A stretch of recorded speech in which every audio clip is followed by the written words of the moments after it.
Yeah. Whew, okay, how am I going to intro this? 1 second. Okay. I'm judging you on your segues. Good. They're not great. They're not. You're I'm doing trying great. to play them all to the edit. You're doing great. But edit or no edit, you're doing great. Thank you. I appreciate the reassurance. Of course. What is up, and welcome to another episode of the Miseducation of Music. You are here with J-Treb as always, but today I have a special guest in the building with me, man. I have the songwriter, the singer, the performer, the instrumentalist. There's so much more I can put behind that, so I'm just going to say, and more. We got Morgan Gold in the building today, man. Say what's up to the people. Thank you. Thank you. What's up? Hope you guys are doing well. Awesome. You're doing well. I'm doing great. Good. Look, I have said this on the start of now every single episode of this season, so I feel like why not continue it?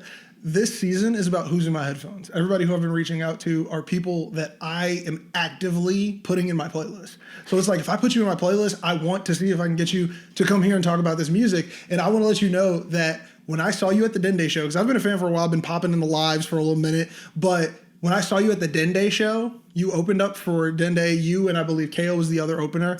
And tonight, oh my God, yes. Oh my God, that show was insanely packed. There was a lot going on there because the special features were crazy. But I saw you perform there and I was like, this sounds better than the recordings I've been listening to. Aww. Like, it's like your voice live delivers just so much more context to the music. So I was like, oh, gotta have her on the show if she's willing to come on the show. So thank you so much for that. Thank you. Look, now we're gonna dive into it because I love to get to know the context behind all of it. I love to get to know how you got into this, and I do want to start off with, what is your inspiration? Like, how did you even think that you were gonna start making music? Well, so for a very young age, I don't know. I always saw myself performing. I always saw myself entertaining people, making people laugh, making people smile. I loved being the center of attention. Okay, I feel that. That's also why I was a theater kid. And, I explored different avenues. Like, I started singing and songwriting. That was actually the first love that I encountered with performing. I was really inspired by, like, all of the big names that I grew up hearing about, like Elvis, the Beatles, Ray Charles, Stevie Wonder. Those were, like, really, like, those were, like, really big names that I had, like, early associations with, like... A lot of names of people who were also on their own credits, it seems. And just, like, just, like, music that spread throughout the masses. And I'm like... That's crazy that music can do that. And so I wanted to write songs that did that. So I got a guitar, got some notepads, started writing. And throughout the years, I, like, tried different avenues of performing, like musical theater, like comedy. And songwriting and singing was just what stayed with me. And that was just what I always loved to do. And so then I started taking it really seriously around my sophomore year of college. A friend of mine was... doing a music management class at Columbia and said, if you're really serious about it, I'll manage you for like a semester. And I said, cool. So like I saw that as the opportunity, like the sign to really start taking myself seriously. It was like, if somebody else is looking at me and they're like, I'm willing to take a semester and just be like, I'll do this. I kind of put you in a position, like, are you ready for it or not? And I had like, I had some performance experience under my belt, so it wasn't like I was scared or unsure. Like, if anything, it was validation that I needed to do it. And well, I mean, especially within the avenue of music. So you were talking about this gap here between you getting that guitar and figuring out about these singers and songwriters to your sophomore year of college. That's a broad amount of time there. Now, what were you doing in between there that kind of built up the confidence for you to be Morgan Gold, the artist, if that makes sense? Well, I was overly confident when I first started. Like, I knew that if I was gonna take this thing on, then I wouldn't do it without becoming successful. Okay. So I had that mindset, but how did that manifest itself in real life in those early days? Well, I mean, I always saw myself doing performance art on a grand scale. I just did. And so, like... It was like, I'm supposed to be on a bigger stage than what you even see me at right now. Well, yeah. I always had that mindset because I knew that, like, whenever you want to take on something in the arts, like, everybody is always telling you, like, you should probably look for a plan B because it's probably not going to work Oh, out. yeah, that's the favorite line of it. So, yeah. And I was just like, okay, if I really want to succeed, then there can't be a plan B. And I have to be more confident than the average person maybe would, because, like, I have to be a little bit delusional in order to bring ideas that seem impossible, make them Oh possible. my God. No, I resonate with that. Like, It's just a matter of turning delusion into reality, and finding a way to do it with heart, with integrity, and that's just going to come from experience and from just growing up. And surrounding yourself with people who are going to bring that out of you. And do you think that the things that you were doing, so you said musical theater, you did say comedy, which I would love to dive into, but like, do you think that those things that you were doing in that time period were helping you to get to that almost quote unquote delusional confidence? Like that, like, Yeah. this is something that sounds crazy, but I'm going to do it. Like that was building that up in a way? You have to be confident in any kind of performance art. I mean, you're putting yourself on stage in front of people. That takes a lot of guts. It takes a lot of, and two, when you're coming from more of an actor perspective, you literally have to convince the audience that you're in front of that you are this person. So you're already stepping into kind of being something that you're not. Exactly. But convincing people that you are. And having that, even though, like, I don't know, I was an okay actor. I did love musical theater because I really do like the idea of expressing yourself on a level that isn't necessarily in reality. And see, that's what makes it so beautiful, that it's live to me. Because it's like, it's one thing about because I mean, it's all playing pretend in a way, and I don't say that to punch down. I say that more so of like what it is, where you're like truly acting is you are pretending you're that. And when you're on a camera and you see it all edited, it's completely different than somebody who has to come out and sell it on a stage with cardboard props behind them. Yes. Like, there is nothing but painted walls here, and I'm about to make you feel like we are in this time period on this day, and there's no sky. There's no, like, you're missing so many elements. Like, when I tell you it's night, you have to know it's night. Yep. Like, and those elements are super deep when it comes to that performance that you put out. Like, you have to surface all of that and go, I have to make them throw it out the window. I have to make them forget everything. and that's one of the things too that I think really brought out the storyteller aspect of my songwriting. Because, like, fantasy is fun. Like, warping and bending the rules of reality is so much fun. Especially when you get to do it in front of people. And I felt that being a singer still, like, it allowed me to be wholeheartedly myself, but allow me to still be a storyteller. And I couldn't necessarily do that through musical theater because I had to pretend to be somebody else. Even though, again, you like, hope the character story aligns with your own, but it's also like, I'm doing musical theater out of high school, so how much am I going to line up with some of these roles, you know? Things like that. That's a good point. I mean, you got that, and then you got comedy where you're only allowed to elicit one reaction. Comedy is crazy to me because I feel like it requires you to be more vulnerable than music.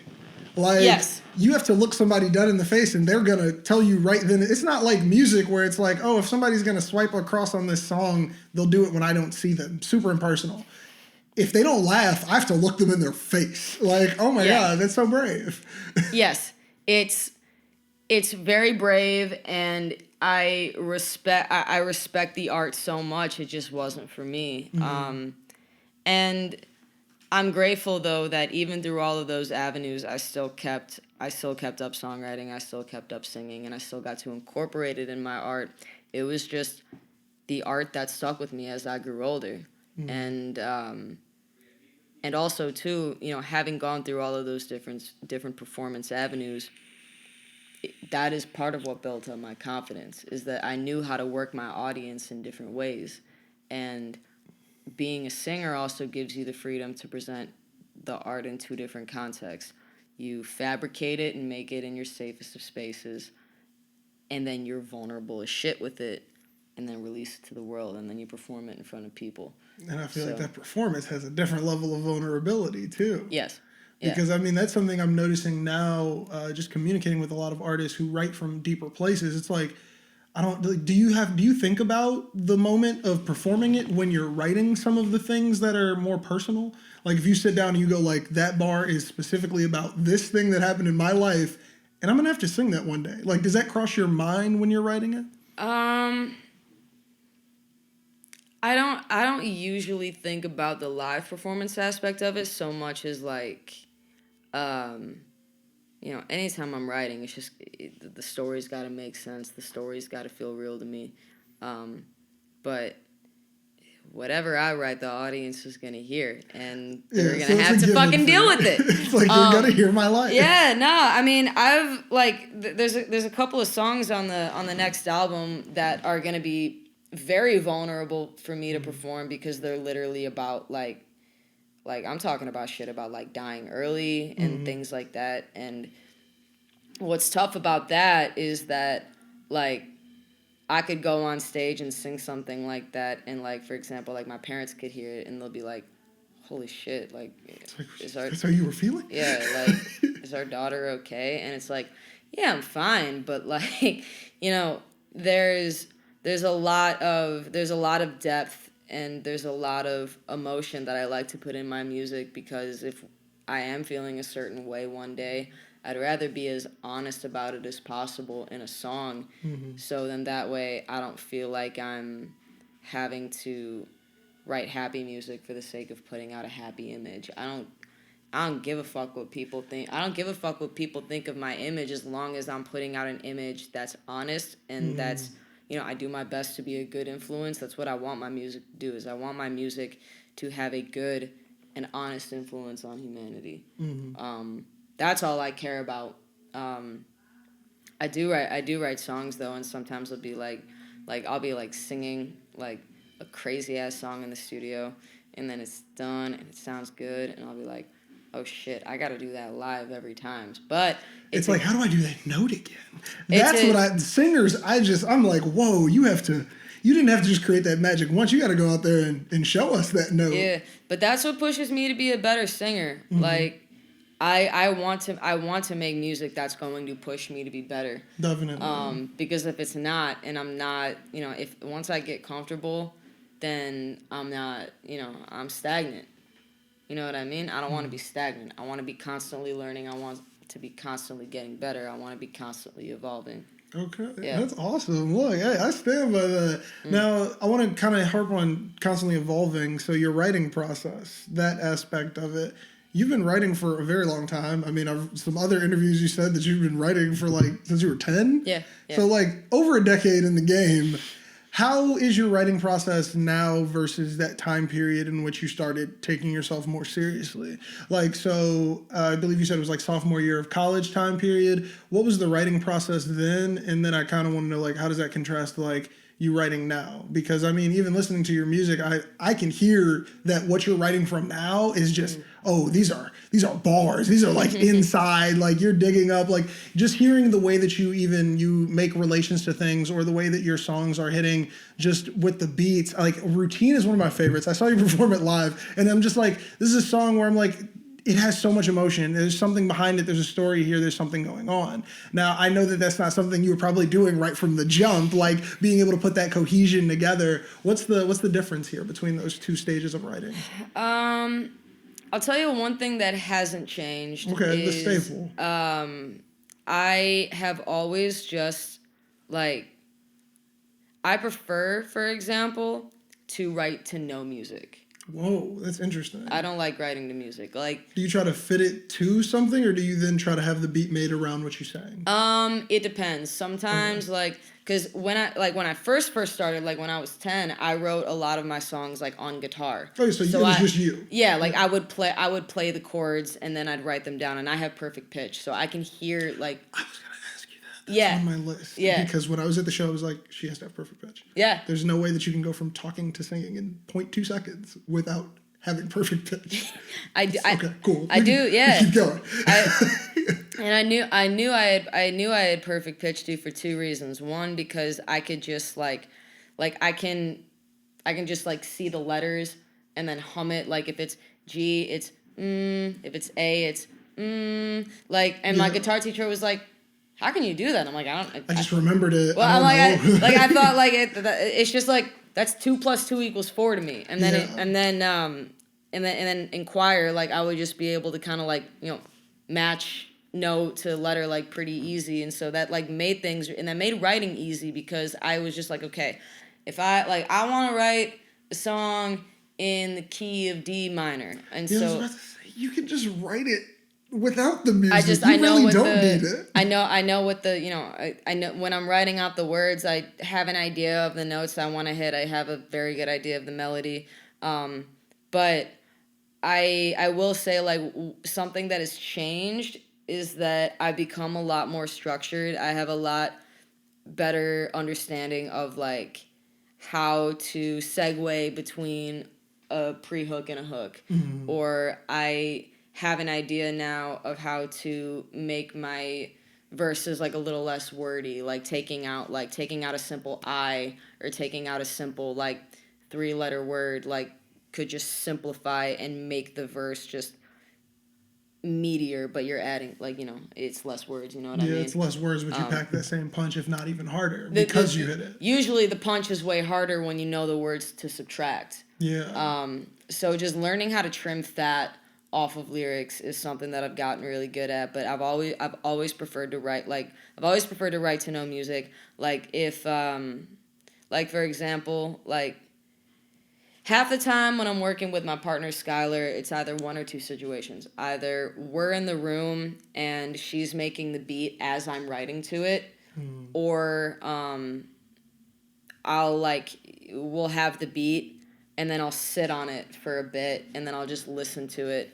But I don't like, the reason why I don't like writing to music is because if I'm like trying to write like 2 bars, for example, unless I have like, even if I have the shit on loop, it's like you have to wait for it to come back. Yeah, I had to wait for it to come back, and then it throws off my groove. And I'm like, I know what the chords are anyways. I know what the notes are, so I don't need it. This one goes back to the perfect pitch. Other people just have to put up with that. I think that they're like, not everyone is so inclined to be like, okay, well, I know the chord progression, so I'm just gonna move from here to here, and we don't even have to worry about hearing the beat anymore. But I feel like the loop part definitely still has to play a factor for people who may not be able to step away from that, which for you to do that is crazy to me. Like, and I mean crazy in such a good way. Let me also like, I don't want to say it in a bad way, but like that's crazy because for you to sit down with no beat is very interesting from the aspect of how your beat selection sits with me, because to me it always feels like it's almost like a perfect marriage. I would almost assume that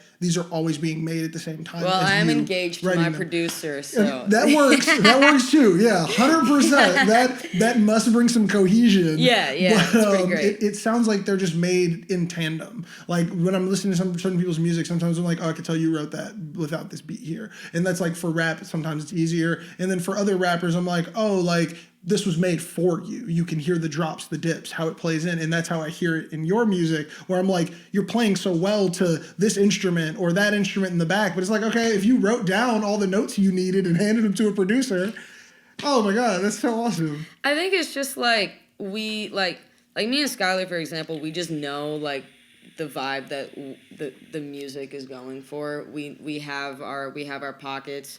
We have like we're always trying to reach people on like a very grand, spacey, ethereal level.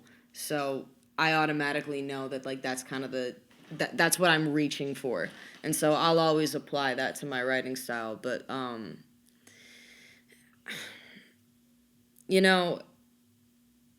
I've also been working with a lot of different producers and a lot of different sounds and a lot of different instruments, which is one thing that it's not that I didn't start from the very beginning, but I've just allowed myself to work with more sounds and be open to more genres.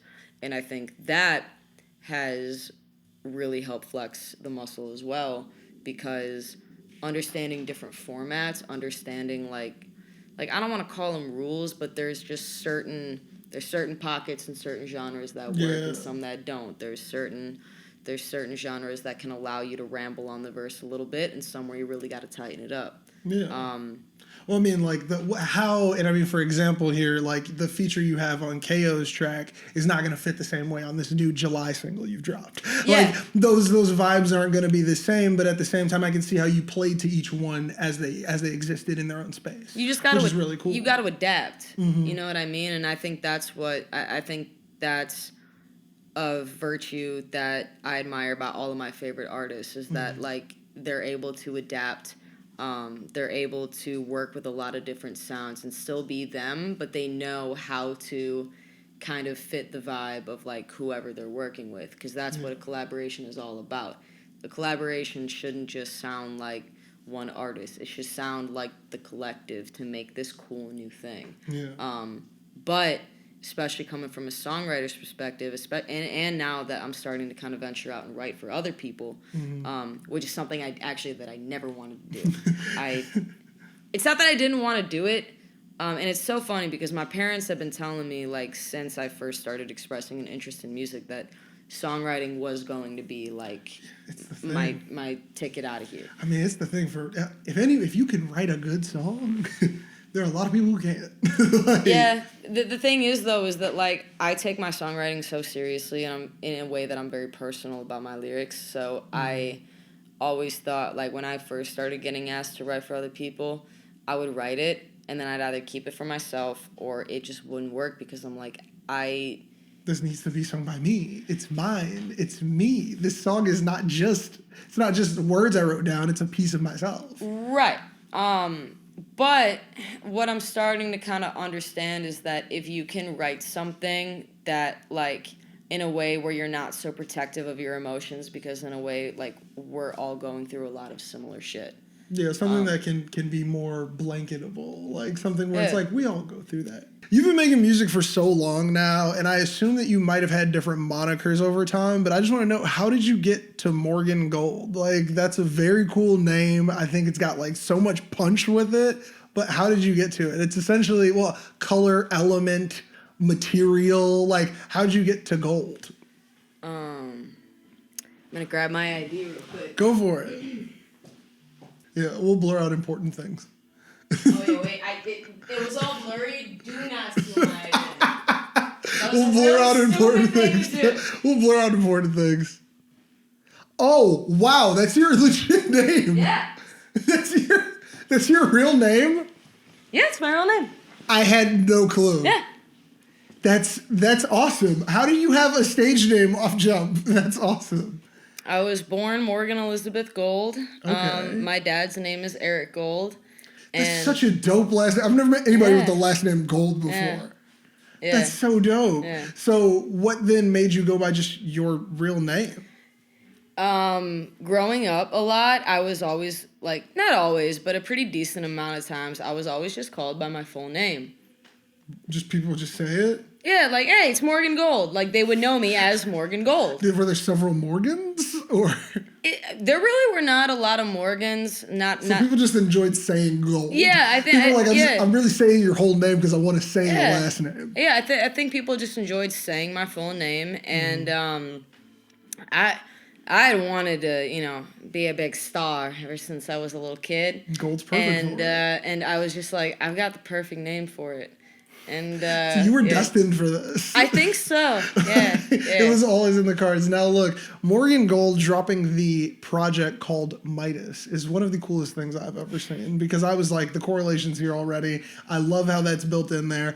Now that project leading us into Routine, leading us into July, which I'm talking about some of the newer singles now. I read on your website, you said that Routine, the single that was dropped before July, was the start of a new chapter of Morgan Gold. I kind of want to ask questions of the compare and contrast between Midas and this new chapter that I'm assuming we're getting here with Routine, as well as the new single you just dropped. What's the differences there? So the era that we're speaking of is there's a new album. It's gonna come out this year. And I would say it's a lot more grand, I think, just in terms of how our sonics have matured. it's a lot darker in terms of the themes and psychology that play into the album, and we take a lot more risks in terms of our melody choices, our sequencing. Definitely, we're definitely staying true to the sound. Heavy on the elements of R&B, heavy on the pop, a lot of hip hop, and the way that current hip hop production is right now has really been inspiring us. Routine. It's so funny that we chose that to be the lead single because there are really, I don't think any other songs on the album that sound like it. I'd argue that's more reason to give it to people now. Yeah. Because as a fan, hearing Midas, hearing your vocals on there, and then hearing Routine, I can hear that something new is coming, if that makes sense. Yeah. So yeah. I feel like you did deliver on definitely calling this a new chapter in that sense. And then hearing the explanation that you're giving now adds just so much more to it. But so when you're looking at those new songs and you're saying this doesn't fit within there sonically, what do you mean? So like, is this one darker? Is it brighter? Is the writing different? Like, how does it not fit with the other songs we might be getting? Because I mean, July is entirely different. So, and what's funny about July is July actually isn't going to be on the album. July is actually going to be on a project that I'm doing with the producer that was on it, Highly Beats. Okay, shout out. I was gonna ask about Highly Beats as well because I've seen you do some other collabs with them as well. Shout out Highly Beats. That's what's up. And he and I too have been collaborating a lot on a lot of variations of sounds, a lot of more within the pop EDM world. That's kind of his bread and butter, but we've been kind of staying true to my sound, which I really like, but we've been taking a lot more experimental risks, like electronically. But I decided to drop that as a single because even though it's not going on the album, it fits within the realm of the new chapter. Okay. Very poetic, very melancholy, but there's kind of like there's still kind of like a grit, like a sense of attitude there. Okay. And I think that's what I'm really excited about when it comes to showcasing this next project is like, there are some themes on there that are very, very vulnerable and very deep and very dark. But it's beautiful and still kind of playful. I think Midas was way more playful. You got tracks like Baby Girl and Masterpiece come out, and I think like those were, well, I mean, in the world of it too, I mean, like for example, like Green, right, was kind of like green and like little like rich purple tones, like and Midas, so you got gold, so you've got a very bright, almost kind of like a colorful looking like old mythology book. Yeah. That's okay. that I mean that's the setting that we had it because the metaphor and the whole story behind King Midas was what drove it. Actually, the reason why we called that album Midas was because we didn't know what the album was going to be called until I wrote Big Bang, and I wrote that line, not trying to overanalyze it, quietly living like Midas. And you were like, oh, that's it. Yeah. We've got it. Yeah. Yeah. It was like ding, ding, ding. Like, yeah. So, and that was cool too because that made the fact that it was my first album that more special because it was really like a heightened version of myself. Morgan Gold is Midas. Yeah, but, so you were like, I got to go to this higher level. Yeah. And essentially, like, the way that I thought of this next project, which I intentionally am not revealing the title of it yet. I'll tell you when the cameras are off. But, like, it's essentially like if you took Midas and dragged them down to purgatory. Whoa. And they've got 1 foot dipped in hell. Okay, so correct me if I'm wrong, but what I'm seeing here, and I mean to go to your analogy, we had those purples and those like different greens and things. Would those be transitioned to things that are deeper, like purples or reds, things that are like darker or more reflective colors in that sense? Red, orange, and very, very neutral tones. Okay. I'll say that. Okay.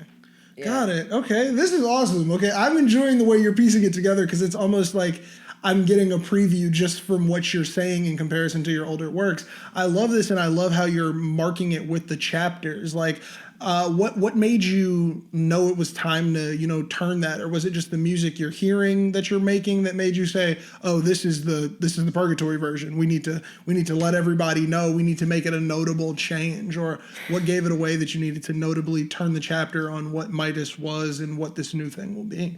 I mean, we were and are constantly making music. I just always, whenever I'm thinking about projects and chapters, I'm always thinking about let me rephrase that. Whenever I'm writing, if I'm writing conceptually, there has to be a setting. There has to be a world. There has to be a theme. There's got to be a main character. That's just how I write. Yeah. I like to write from the context I create. You need the story. You need to almost like the heroes are the Joseph Campbell, Johnny. Like you need to go through the story. We need a whole thing here. Yeah, so that way I can pull details from it and use those as lyrics. But I think, if I'm not mistaken, I think Routine was actually the first song that we made where we were like wrapping up Midas. And actually Midas and Come Out were both made around the same time, which was like April of that year, and Midas came out in July. And that's an interesting turnaround. That's actually pretty fast. Yeah. Yeah, no, we made Come Out. Yeah, we made Come Out either very late April or very late May. Like that was kind of like a last minute song that just happened to make the album. Okay. But we made Routine around the same time, and it was just like, I don't know, like I think a lot of artists can relate to this, but like whenever you're making an album or an EP, there's always that one song that you make where you're like, oh no, this is the next thing. Yeah, like I've accidentally cracked the code. That's more than what we're giving them. You're accidentally kind of manifesting your future music. And so, and I don't know, I mean, like that line too, like one question, like that's so commanding. Like that's why too, for the music video. You're like, this is not the same person who's delivering Midas. Exactly. It's got, there's a little bit more of an attitude. There's a little bit more of like a sinister, but like Disney villain sinister, where they're about to break out into a cool song. But they're about to break. Yeah. And my brain immediately thought Ursula for some reason. It was just like, poor unfortunate souls immediately just breaks out into a song. You could pull. I mean, Disney villain songs are the best, better than the hero songs. Sometimes. But that's kind of the. It was kind of a theme in Midas, but I almost said the title. Edit that out. Okay, gotcha. We'll beep that. Yeah. You beep it. That'll we'll be just cool. give you a little beep. Yeah. No one will hear it yet. Perfect. But what I like about this next project is that like it's more, whereas Midas was more treated like a protagonist, the character in this one is more treated like an antagonist that's not really seeking redemption, but they're seeking neutrality. It's like, they're seeking peace. I'm not trying to be an anti-hero, but like I'm not trying to be the real villain. It's like I'm just existing in this space. I'm existing in the space, and I'm trying to make peace with my existence.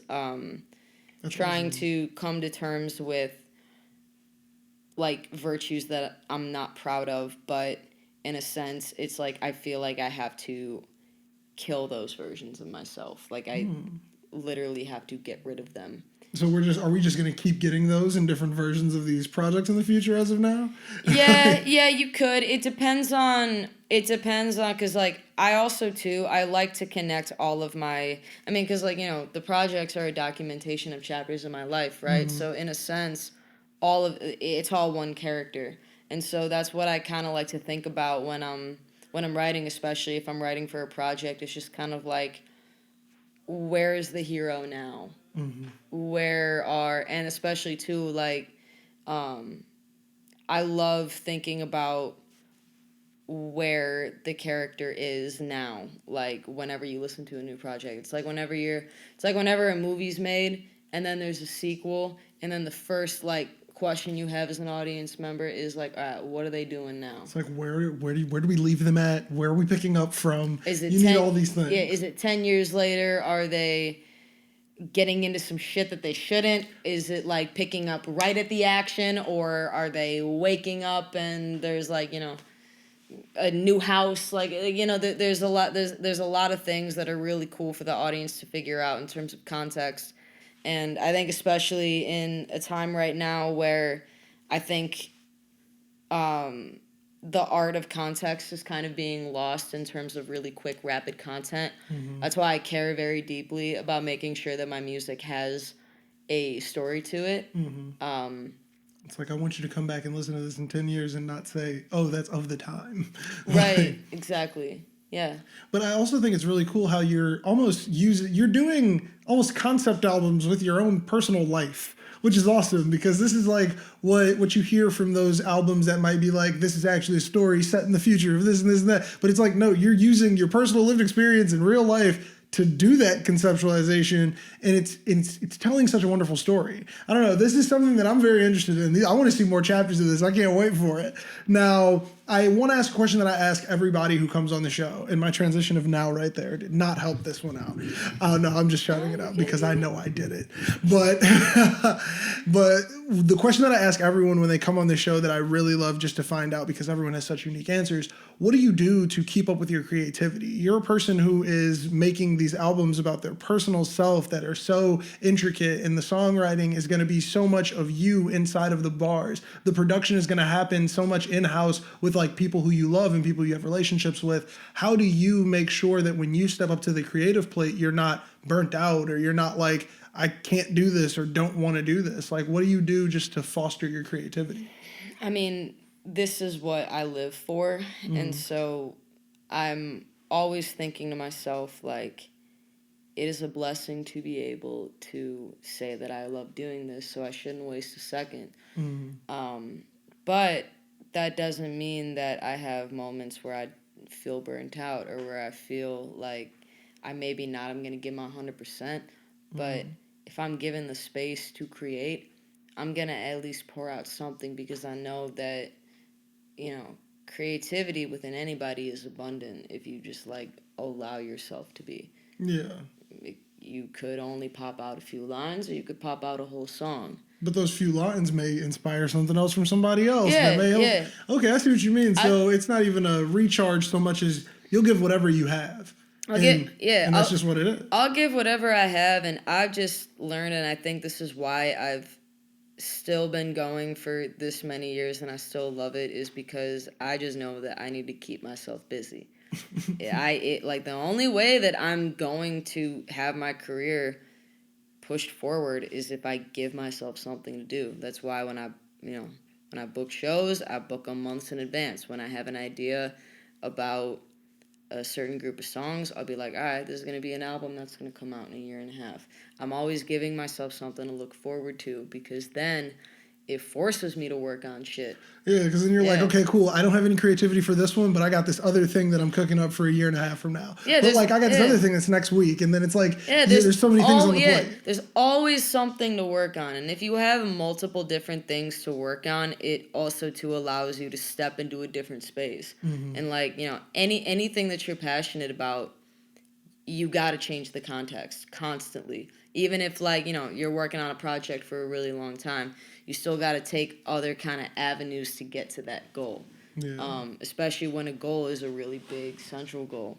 And when it comes to music, I don't want to be limited to what I can do. I don't want to be limited to the people that I can meet, to the connections that I can make, to the things that I can learn, to the opportunities that I'm capable of getting just by being places. Like I go to shows now a whole lot more. A, because I need to support my friends, and B, because I meet at least 5 new people everywhere I go. I realize that about Chicago so much, where I'm like, I feel like I should know you, and then you meet the person, and you're like, you're popping up everywhere, and it's like, how did I not know you? No, it's trippy because I've met so many people over like the last 5 or 6 years that like when on days and weeks when it gets really overwhelming, I mean it's just a blur because I'm meeting people, I'm running into people that like I only see at shows, but like the beauty of it is that we're going to have those spaces where we meet.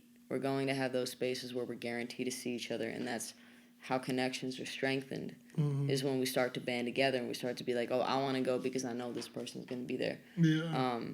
And that's like, that's a big power that Chicago and like, any creative city has. We just got to use it. We got to realize that opportunities are abundant if we go out and we go get them. Creativity is abundant. Song lyrics are abundant if we just like, A, like go out and find them, but B, just like, let life pass and like pick whatever gravitates towards you. You can't force everything. And at least to me, that's the secret of not getting burnt out, is like loving what I do, but like not forcing anything. But I motivate myself a little too much sometimes. So I'm like, I don't ever see myself getting burnt out from it. And even if I did, like be music's always going to be a part of me. I sing when I do the dishes. Like it's like I couldn't even get rid of this if I wanted to. Yeah, exactly. My escape might still be the thing that I'm trying to escape from. Almost. Yeah, exactly. That's awesome. I'm cool with that. Hey, I love it. I love it so much. Now look. Thank you so much, Morgan Gold, for coming on the show. Of course. Like, thank you so much for this. I love the fact that the people who are really in my headphones are coming on this couch, and I get to ask you all these awesome questions. Now, tell everybody what you've got coming up next. What they be listening to right now? What's out? Like, let them know whatever you need to let them know. Well, I mean, there's a whole lot of good Morgan Gold music. You just got to follow me at Morgan Gold Music to get all of the Morgan Goldness. Yeah, we've got another album on the way. Second single's actually coming out in August. Ooh, okay. And, man, I stay working. You really do. So, like, anytime I tell people to, like, look forward to something, just, like, follow me, and I guarantee you, like, at least every month or every other month there's like something to look forward to because I'm not stopping. Not stopping. Hey, look, Morgan is not going to stop. There's going to be more music for you all to listen to. Thank you all so much for tuning in. I always like to end it out with a song from the artist. What do you want to put them on to? What do they need to hear so they can become these Morgan Gold fans that you've been waiting to get there to hear this music? Okay. Look at that. Routine. Go straight to it. I promise the record sounds better than what I just did on the mic. Hey, look, they're hearing the song play right now as we head out. So thank you all for tuning in. Thank you, Morgan Gold, for coming on the show. Play the song for your mama, your sister, your daddy, your baby daddy. Play it for your house as it settles. Play it for your pets. Play it for your pet. Play the song for your family and like however they react to pussy. That's what I'm curious about. My dad can't even get through the whole song. Really? No. Okay, well, look, make sure you play that song for everybody. Play it at church. Hey, make sure you tune in next week for another episode. Thank you all for tuning in. I'm J-Treb. We do this daily like routine.